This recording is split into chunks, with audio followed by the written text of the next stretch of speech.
स्त्री शिक्षणाचे प्रणेते महात्मा ज्योतिबा फुले यांच्या द्विजन्मशताब्दी वर्षात विविध कार्यक्रम घेण्याचा निर्धार पुरोगामी संघटनांच्या बैठकीत घेण्यात आला।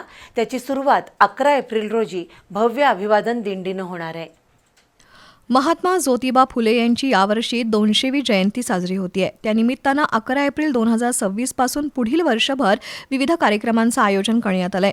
शैक्षणिक, सामाजिक आणि सांस्कृतिक क्षेत्रातील संघटना आणि अभ्यासकांची त्यासाठी सोमवारी बैठक झाली। शिवाजी विद्यापीठाचे माजी कुलगुरू डॉक्टर माणिकराव साळुंखे यांच्या अध्यक्षतेखाली आणि माजी जिल्हाधिकारी लक्ष्मीकांत देशमुख यांच्या उपस्थितीत झालेल्या बैठकीमध्ये महात्मा ज्योतिबा फुले यांचे विचार आणि स्त्री शिक्षणासाठी केलेलं कार्य समाजापर्यंत पोहोचवणारे उपक्रम आखले आहेत। येत्या वर्षभरात सामाजिक न्याय परिषद, साहित्य संमेलन, शेतकरी परिषद, शिक्षण हक्क परिषद, स्त्री मुक्ती परिषद, पुस्तक प्रकाशन, सांस्कृतिक कार्यक्रम असे विविध उपक्रम राबवले जातील।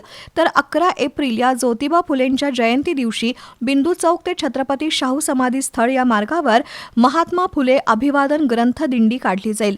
वर्षभरात चित्रकला स्पर्धा, रांगोळी स्पर्धा, वक्ता प्रशिक्षण शिबिर, आंतरजातीय विवाह संमेलन असे उपक्रम होणार आहेत। बैठकीला राजू शेट्टी, गिरीश फोंडे, वसंतराव मुळीक, राजा कांदळकर, सीमा पाटील, भारती पवार, चंद्रकांत यादव, बाबूराव कदम, शाहीर दिलीप सावंत, अजय दळवी, प्रशांत जाधव, प्राध्यापक रणधीर शिंदे यांच्यासह मान्यवर उपस्थित होते।